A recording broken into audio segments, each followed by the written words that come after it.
Well, if we turn our attention to the Bob Mueller press conference, and I'm going to play just a quick snippet. The big takeaway I thought was how bad Bob Mueller is at a press conference. The stammering, stuttering. You wonder what was that about. But more importantly, what did he say? He said nothing at all of any import. He did not deviate from the things that he said in the printed Mueller report. And the one important piece of news I thought that came out of that was really just that he announced he would refuse to testify in front of Congress beyond saying anything he has already said in the Mueller report.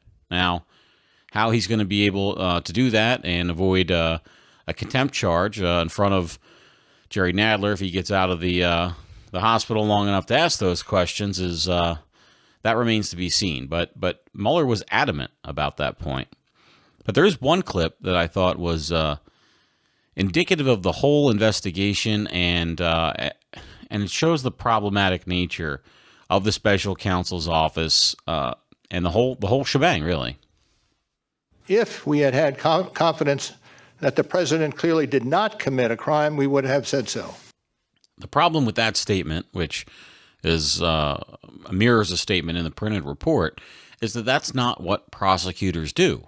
Prosecutors don't discover innocence, and in fact, no investigator can discover innocence of something.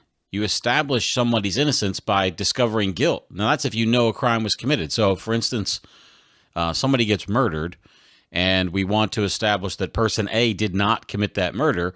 The thing to do is not go about trying to establish that. It's going about us trying to establish who did, in fact, commit the murder. What you can actually get evidence of that. And if you can definitively prove it, which is possible, then you can exonerate person A. But that's not what we had here because there was, in fact, no crime to begin with. There was no collusion to begin with. It was all made up. Whether it was made up at a high level in furtherance of Hillary Clinton's campaign or something else, hopefully we'll learn that soon, definitively. But prosecutors should either bring charges or shut up. That's their appropriate role, to say we were unable to develop evidence indicating proof beyond a reasonable doubt that somebody committed a crime. So we stopped talking about it, because where do you go to sort of defend yourself against this failure to prove a negative? Well, okay, we don't need to spend a mountain of time on it, but so Mr. Mueller is closing his office and will end his employ in our Justice Department.